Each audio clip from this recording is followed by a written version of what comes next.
Welcome everyone to our annual remembrance and commemoration of the bombing of Nagasaki in 1945.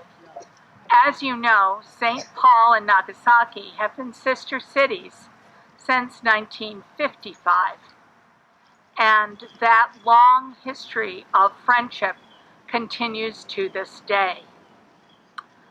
In 2007, we began to hold this Nagasaki commemoration here on the Global Harmony Labyrinth. We'll talk more about the labyrinth later and its symbolism and what it does. Now I would like to introduce Mr. Ben Van Leerup, who is going to read a letter of greeting from Mayor Suzuki of Nagasaki.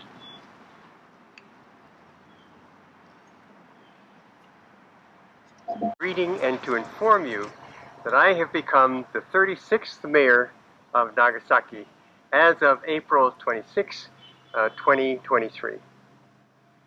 Please accept my highest regards and my apologies due to my inability to meet you formally, all in person. With your support, I intend to do what I can for the world peace, sharing with the world the testimonies and sentiments of the hibakusha to realize a world without nuclear weapons. I ask that you continue to give Nagasaki City your highest esteem. I look forward to when I can meet you in person. In conclusion, I pray for your good health and happiness. Yours sincerely, Shiro Suzuki, Mayor of Nagasaki.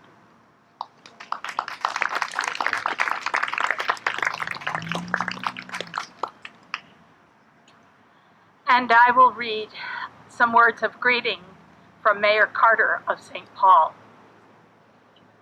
Today we gather at the Global Harmony Labyrinth in Como Park in solemn remembrance of the atomic bombing of Nagasaki, which occurred 78 years ago.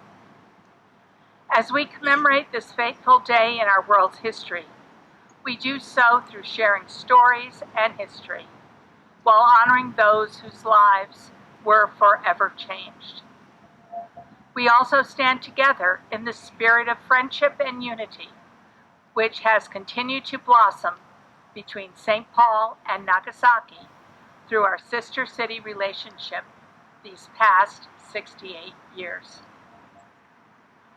Our friendship has now spanned generations, forged and sustained out of the legacy of those we honor today. It remains a friendship that promotes and embodies peace across cultures and across time. It is this legacy that all those who gather each year in August nurture and carry forward for future generations. For all of you gathering today, thank you for your presence and for carrying forward our lasting commitment to peace, friendship, and unity. Sincerely, Melvin Carter, Mayor, City of St. Paul, Minnesota.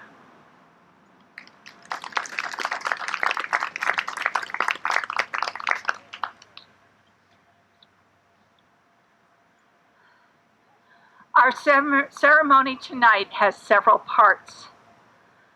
The first was the reading of the greetings from the mayors, an acknowledgement of the importance of the sister city relationship between St. Paul and Nagasaki. The second is the story, to tell the story of a hibakusha, of somebody who survived the atomic bombing. Her name was Sachiko Yatsui. She was a little girl when the bomb was dropped on her home city of Nagasaki. Her family left the city and returned a few years later. When, in looking for their home, they found only rubble and grandmother's bowl. This green bowl here is a replica of that bowl that they found that belonged, the only belonging left to the family. SPNSCC member Karen Stelson has written Sachiko's story in 2 different forms. Tonight we will read from a picture book that she wrote called A Bowl Full of Peace. That will be followed by a meditation, which we will explain after the reading. We want to thank Carol Hins and Mike for sharing the story with us. A Bowl Full of Peace, a true story by Karen Stelson, illustrated by Akira Kusaka.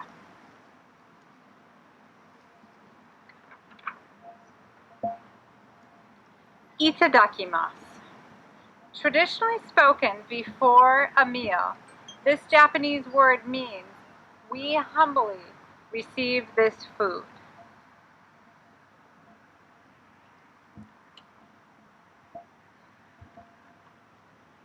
No one knows how old grandmother's bowl is. No one remembers who made it. No one can count how many times the bowl has passed from mother to daughter. But everyone knows grandmother's bowl is precious.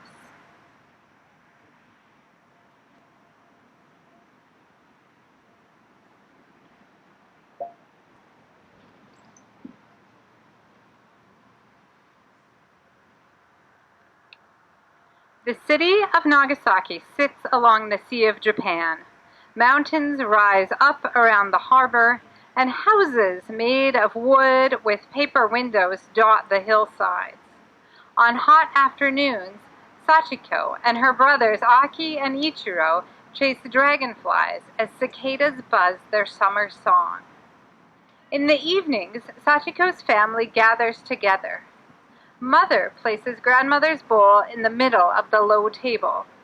As always, the bowl offers good things to eat: squid, eel, octopus, and udon noodles. Sachiko and her family press their hands together and bow their heads. Itadakimasu, they whisper.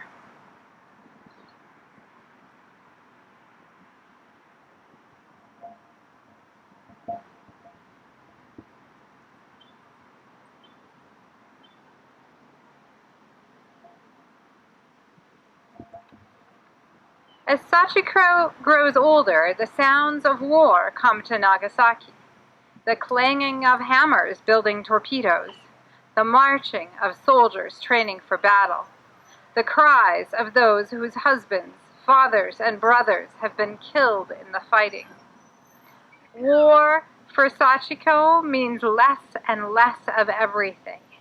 Now grandmother's bowl offers only bits of mackerel floating in broth, but the family is still together. Even Sister Misa and little Toshi learn to press their hands together. Itadakimasu.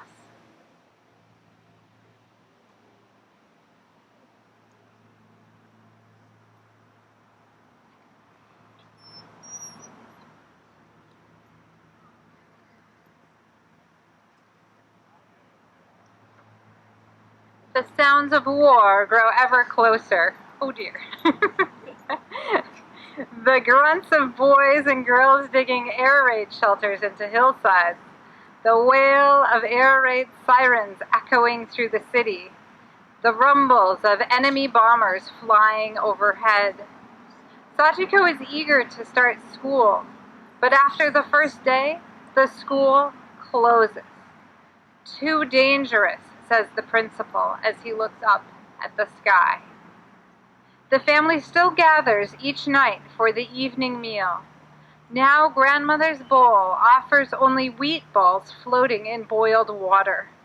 Mother says, "Eat everything, children. Every bit is precious." Sachiko and her family press their hands together and bow their heads. Itadakimasu.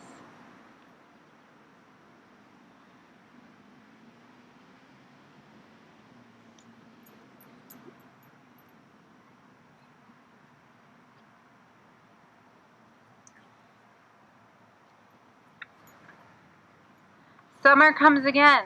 The hot month of August arrives. On August 9th, Sachiko's father visits a sick friend.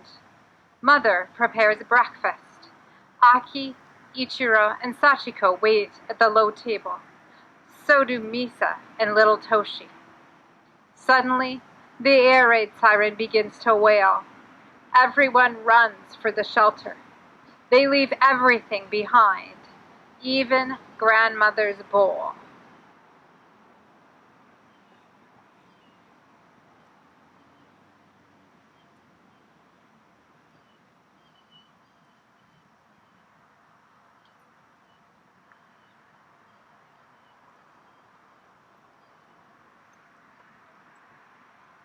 Together, they huddle in the cave with their neighbors, hoping no bomb will fall from the sky.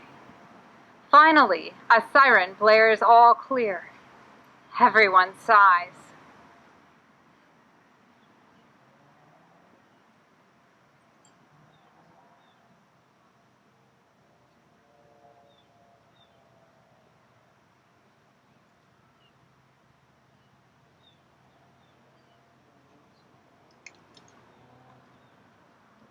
Outside, Sachiko's friends ask if she would like to play house.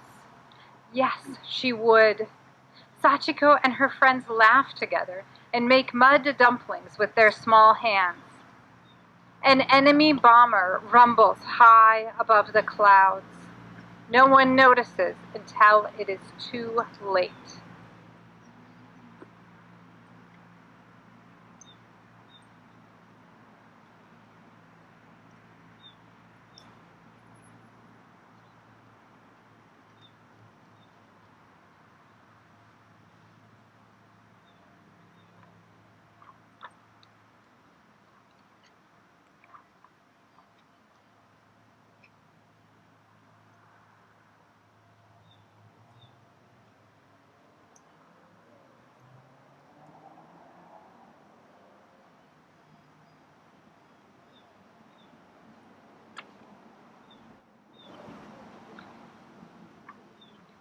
Sachiko looks around her. What happened?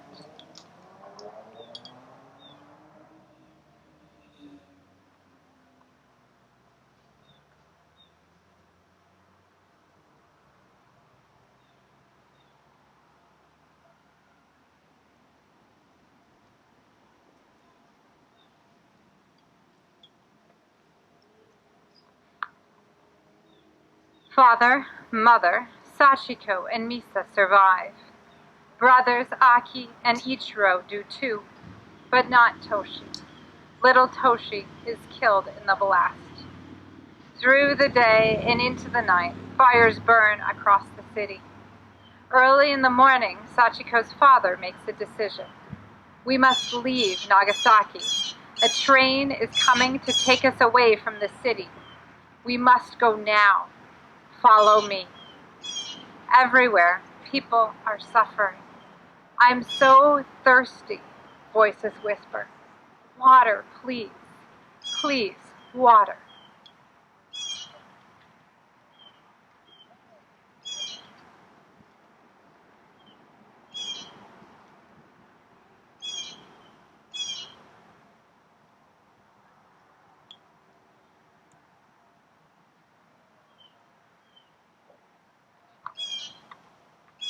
In a small hospital away from Nagasaki, Sachiko's brothers are now very sick. No one understands why. No one understands it is because of the radiation from the bomb. Aki dies. Then Ichiro dies. Sachiko and sister Misa become ill. So do mother and father. Ice chips help soothe their burning throats, but nothing can stop the pain, not even the end of the war.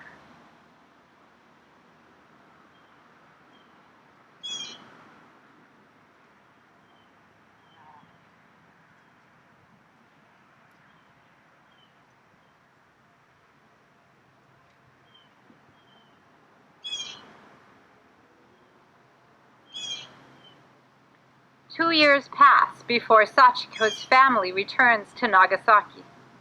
Sachiko's father digs through the rubble that was once their home. Something glimmers in the dust, something green and shiny. Grandmother's bowl. It has survived without even a chip or crack. Everyone in Sachiko's family has touched this bowl. Everyone has eaten from it, even Aki, Ichiro, and little Toshi. At their evening meal, Sachiko's mother places the precious bowl in the middle of a wooden crate. Sachiko and her family press their hands together and bow their heads. Itadakimasu.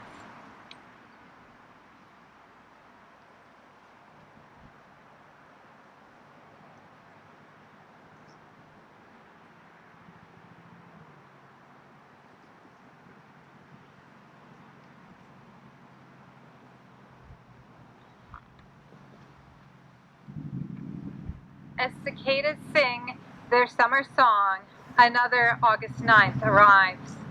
In the morning, Sachiko's family kneels in front of the wooden crate. This time, Sachiko's mother fills grandmother's bowl with ice. Sachiko's mother speaks softly. We must never forget what happened on this day. Remember how a chip of ice eased our thirst. As the ice melts, let us remember all who suffered and all who died. We must pray that such a terrible war never happens again.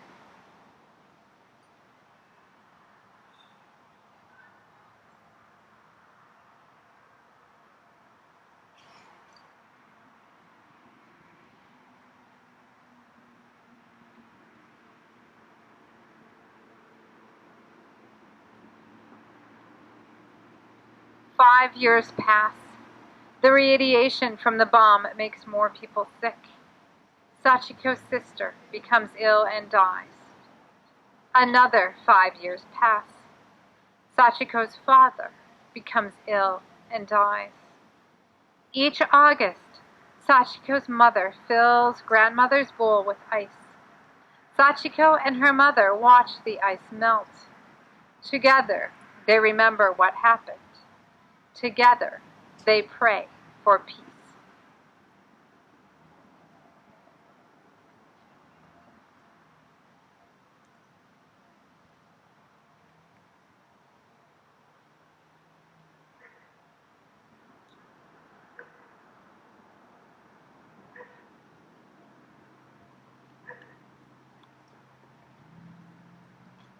Then, Sachiko's mother becomes ill and dies. In August, Sachiko fills grandmother's bowl with ice. She bows her head as the ice melts.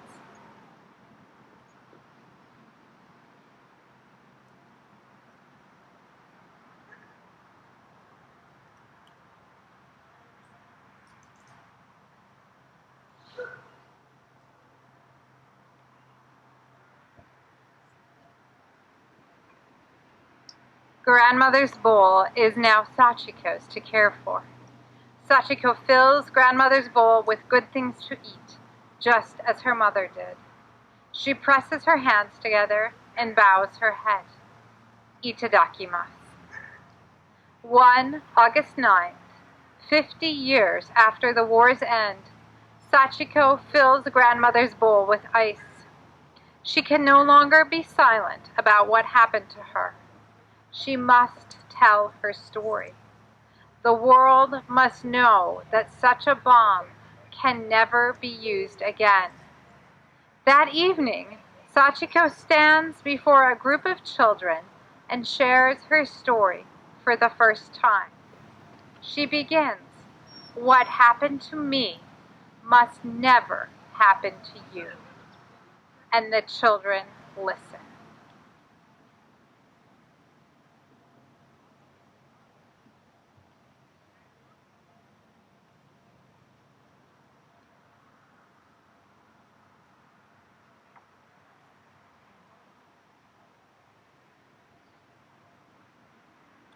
The end.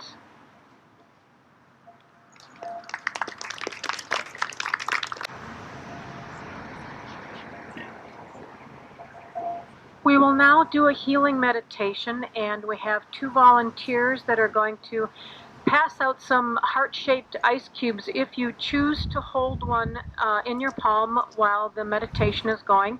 This is an option. You don't have to do this if it's uncomfortable.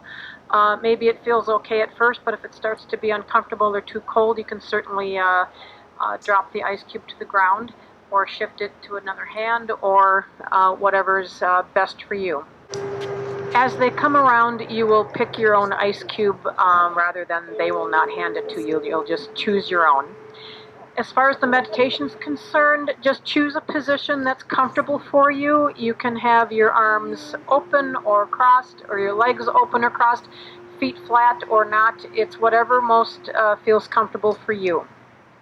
There are no requirements. You can sit in a chair or sit or lie on the ground. You may have your eyes open or closed. Certainly feel free to take a deep breath when you need to, or to drink some water if you'd like. When the volunteers have finished distributing the ice, they will place the remaining ice cubes in the bowl.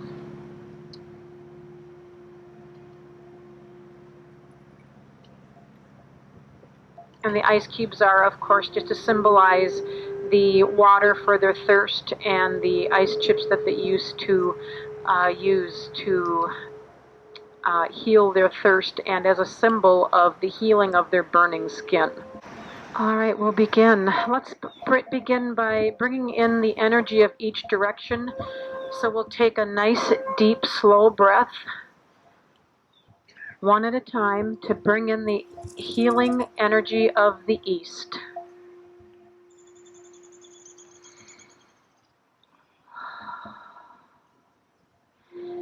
And then we'll take a second slow, deep breath to bring in the healing energy of the South.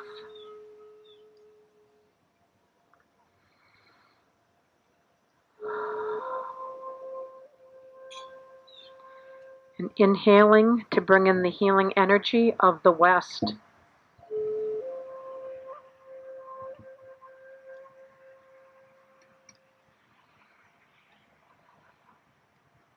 And inhaling once more to bring in the healing energy of the North.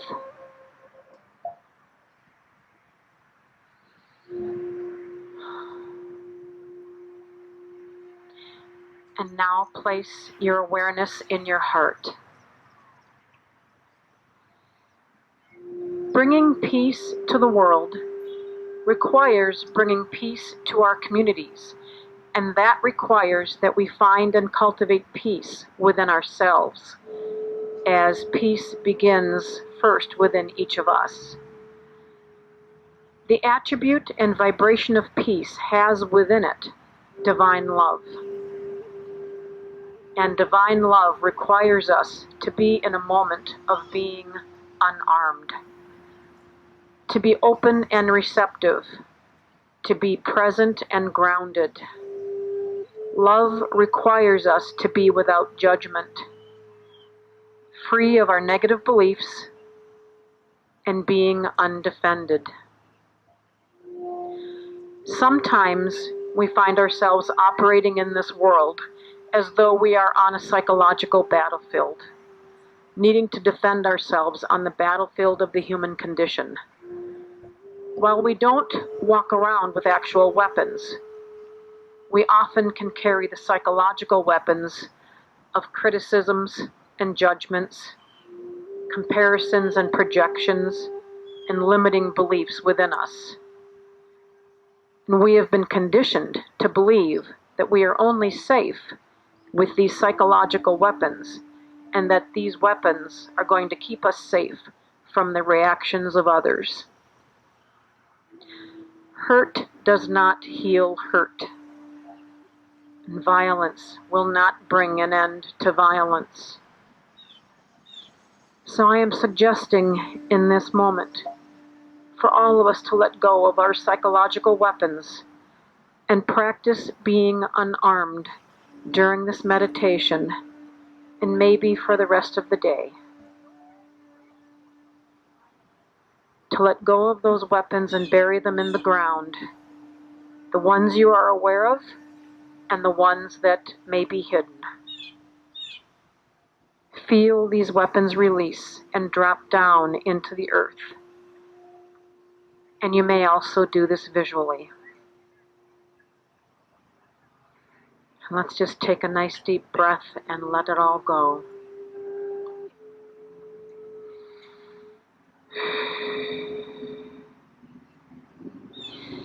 We will now focus on sending our love and loving prayers and divine healing energy to those who have suffered from the bombings, to those who are still alive, and to all of the souls who have passed on.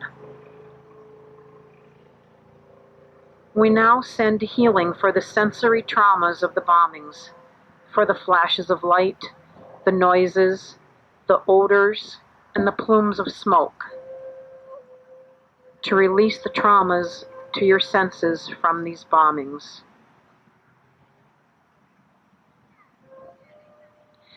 With these hearts of ice in our hands, we send you cooling, healing water for the agonizing burning of your flesh that you endured through this entire experience. You are now releasing the traumas to your skin. We send you healing for the psychological terror of what you experienced and witnessed.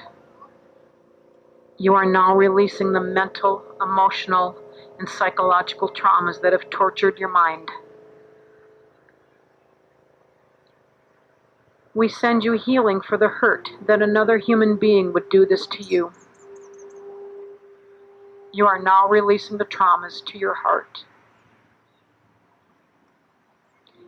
We send you healing for the weeks, the months, and years you spent in the hospital recovering from your horrific injuries.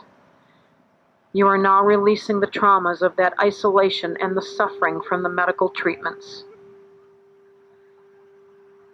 We send you healing for the radiation exposure and the traumas of its effects. And you are now releasing the radiation toxins. We send you healing for the prejudice and discrimination that you have experienced from the fears and ignorance of others because of the radiation that you have carried in your body. You are now releasing the hurt, the shame, the blame, and the unfairness of how you have been negatively treated by others.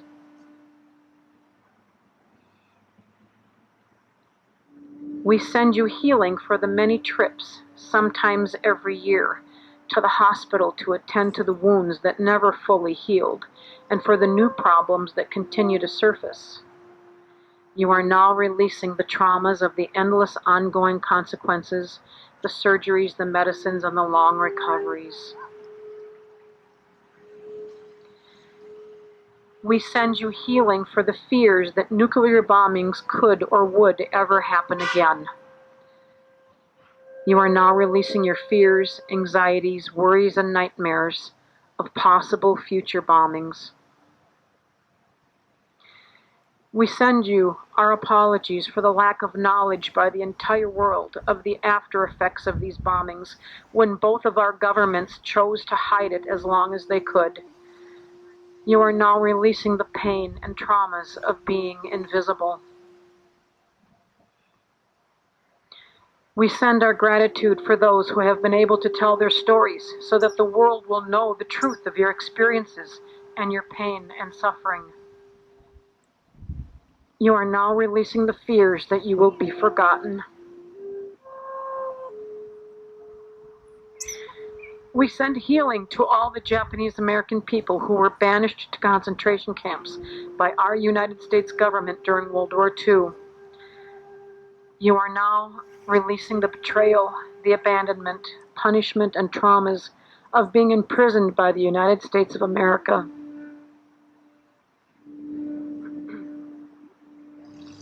We, the American people, send our deepest apologies for the decisions of our leaders to do all of this to you. You are now releasing any beliefs that you are hated by Americans.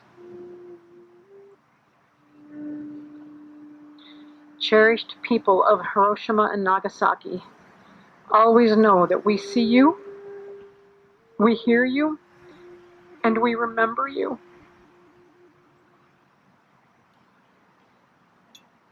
The divine in each of us recognizes the divine in each of you. We send you our love, and we send you divine peace. Thank you, Nancy and Leo. I now invite everybody to stand. We will ring the bell that the sister city received from Nagasaki to mark our moment of silence. And then I would really like for all of the people who have a section of the peace ribbon to line up across the center of the labyrinth so that we can admire and remember.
Thank you. Thank you, Karen, and all of the people who contributed to the making and the sharing of the peace ribbon. This goes back like 25 years, and we're happy that people in Minnesota have renewed this tradition.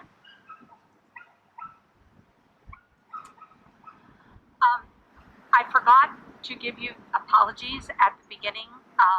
Amy Kelly, the president of the St. Paul-Nagasaki Sister City Committee, wishes she could be here. However, she is running a temperature and feeling like she has the flu and decided that she should keep it to herself. So thank you all for being here. This commemoration, as I said earlier, began at this place in 2007. And we have a tradition of reading letters from St. Paul and Nagasaki, of telling a story and having a moment of silence, the meditation, and dance. And today we are very blessed to have members of Sonsei Yonsei Kai, led by Linda Hashimoto van Dujewart, who are going to perform, to dance, to a piece called Hana wa Saku, The Flowers Will Bloom. This piece of music was written and commissioned by NHK, the TV network in Japan, after the horrible earthquake, tsunami, and nuclear accident at Fukushima. Linda has developed a particular dance to go with the music, which will be recorded. I need a pink sheet.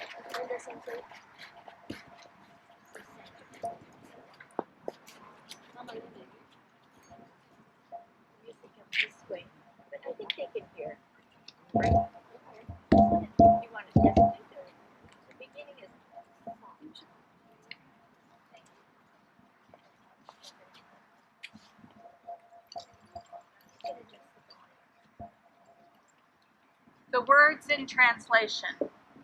Can you feel the spring breeze on the white snow-covered road? It brings to mind my old hometown that I'll never see again. I was always chasing rainbows then. I did want to change myself. I'm just holding on to my faith while I'm longing for my loved one. I can hear you sing to soothe the soul. I can hear you sing to be at ease. I can see you smile through the sorrow. I can see you smile after weeping.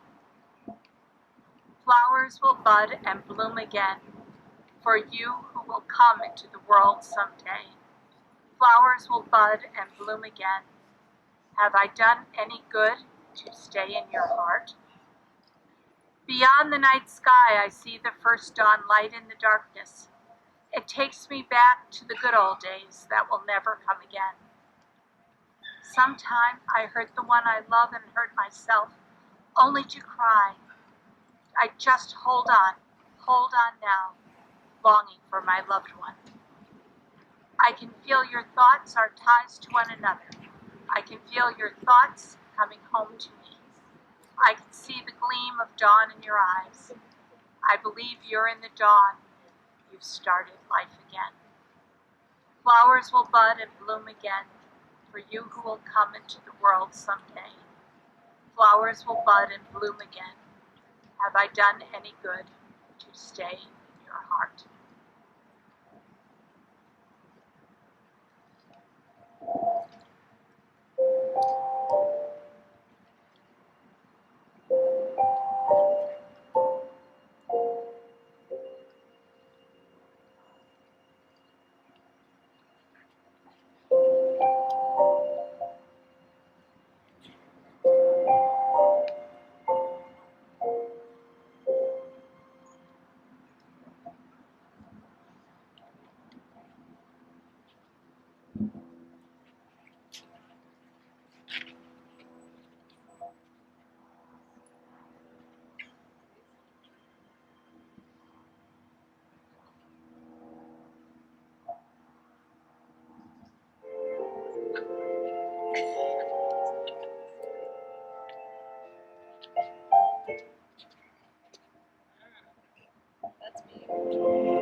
真っ白な雪道に春風香る私は懐かしいあの街を思い出す叶えたい夢もあった変わりたい自分もいた今はただ懐かしいあの人を思い出す誰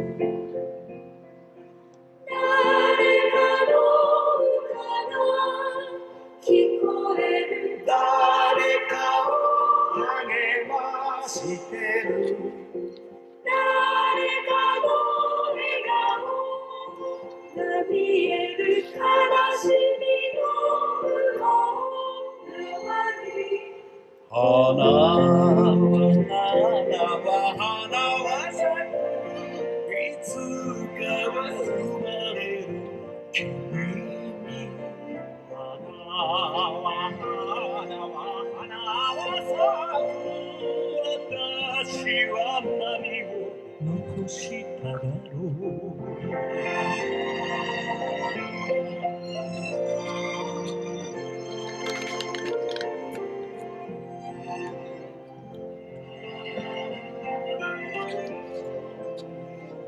夜空の向こうの朝の気配に私は懐かしいあの日々を思い出す傷ついて傷つけて報われず泣いたりして今はただ愛しいあの人思い出す誰かの想いが見える誰かと結ばれてる誰かの未来が見える悲しみの向こう側に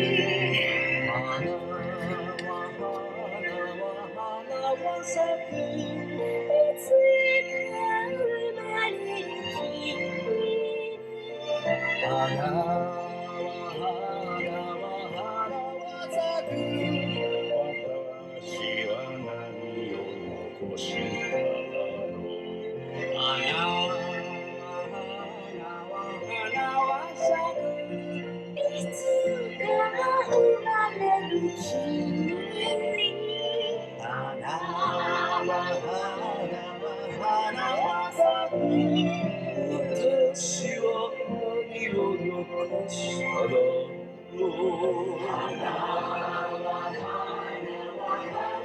咲くいつか生まれる君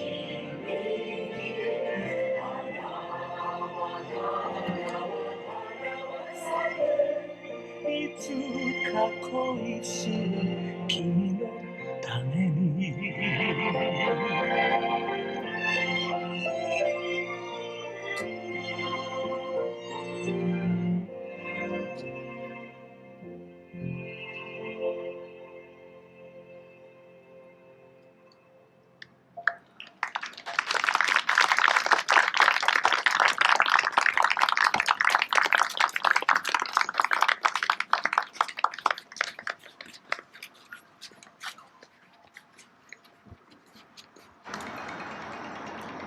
Okay, we have a very important element of our commemoration left. The first part is just a huge thank you to everybody who contributed in the making and happening of this particular event, giving special thanks to the St. Paul-Nagasaki Sister City Committee, the Hiroshima-Nagasaki Commemoration Committee, WAMM and Bets for Peace, for Sansei Yonsei Kai, for Nancy Hyberinen and her meditation, for Leo Hansen and his flute, for Carla Real, who is doing video for the WAMM webpage for us, and to all of you for coming. But what is this Global Harmony Labyrinth? Number one, I'm really glad you all found it. Number two, what's it all about? The designer of the labyrinth is Cynthia McKean, and she is going to explain just a little bit about the symbolic meaning of this particular labyrinth.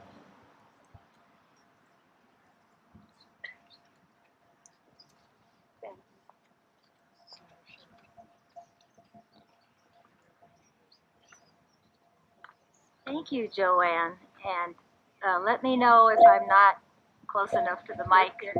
I'm not. Okay. Welcome to the Global Harmony Labyrinth. The name was taken from the peace charter between our two cities. Every year as we approach this very special anniversary, new themes have emerged, new ways to look at our world present themselves, and new ideas of how to approach a labyrinth appear. For those who are new to labyrinth walking, I will describe a few basics and then describe possible new ideas for choices to walking to a theme.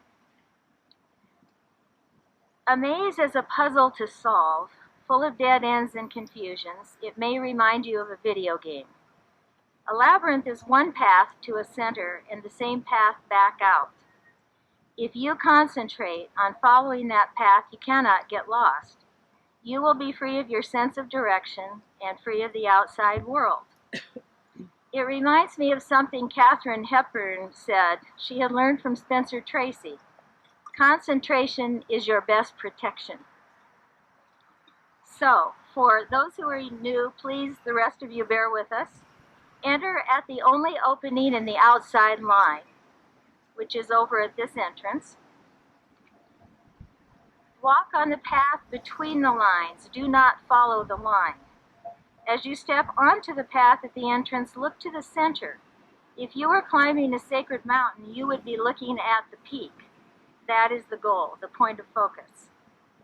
As you enter the labyrinth, you face the center and then are immediately drawn away from it, then turn toward it again, drawn away again, and again, with the turns bringing you closer and closer as you come near the center. There's no manual to teach how to design a labyrinth. That is something that you find as you walk one labyrinth after another. When you reach the center, imagine you have been climbing a mountain and at the center is the peak. As you look out from the peak, you should experience having a larger perspective. See what comes to your mind. As you grasp the idea of how a labyrinth might work, plan the next walk. If you're trying to solve a personal problem or come up with an idea, concentrate on that as you walk, trying to focus on what is worth considering and what is worth leaving behind. When you reach the center, you may have insights, or they may come to you as you walk out. Now, the three themes that have come to me, I come here and weed. Como Park needs volunteers, and it's a very interesting thing to see people walk in something you have designed. They have no idea who I am, so I just keep quiet and learn from them. Walking together in support of a common theme has been the core of this labyrinth from the beginning. The design had in mind a group of people walking together in support of an idea or cause. In pursuing a shared wish for peace, even considering our different cultures, patterns, and ideas, we could find shared values. The original project was twice the size of this labyrinth, large enough for groups to walk together, passing more easily at the turns. Also for wheelchair accommodation. The empty spaces allow one to step off and then on again at the same spot. There are bamboo poles, which I will have after talking here, if you need a pointer to help you with this. Oddly, the smaller path here requires even more working together. One of life's tricks to make us even more dependent on concentrating. In the past year, I've spoken with more people who want to walk to rid themselves of intense anger. Polarity has caused exasperation. Thinking people do not want to fall prey to debilitating fury. Maybe you will want to concentrate on letting the anger go, while thinking of ways to use that energy to work in support of causes you believe in. The film Oppenheimer is educating many about a subject that is possibly the toughest one for humans to face. Elements in our culture have caused so many to avoid knowing anything about nuclear power and its potential devastation. A lack of knowledge is dangerous. We need to understand what can happen if citizens are uninformed. One young mother, yesterday, decided to walk the labyrinth with a buggy, absorbing the new information from Oppenheimer with the idea that it was more important to face the truth and grow stronger than to keep caving into fear. She liked the adage, knowledge is power. It was new to her.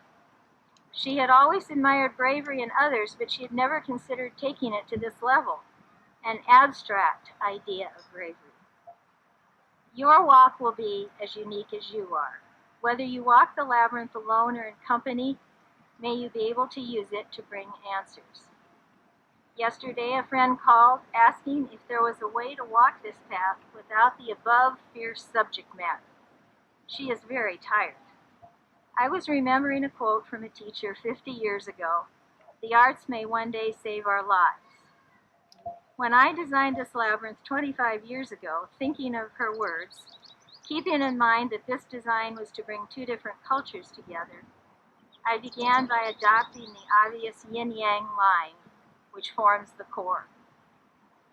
2 other themes emerged as I walked within large Western-style labyrinths trying to figure them out. As a walker, not looking at labyrinth drawing from above, one is looking at it sideways, as you are tonight. I tried to design lines that would remind Japanese walkers and lovers of Japanese art of 2 well-known works.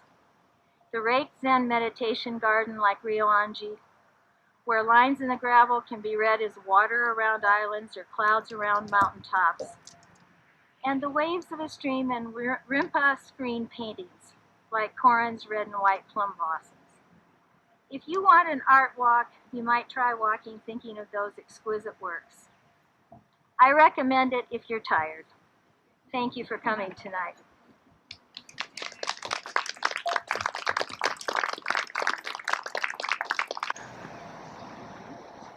Again, thank you all for coming, for remembering, for meditating, for resolving that you too will work for peace in the world, and let it begin with you.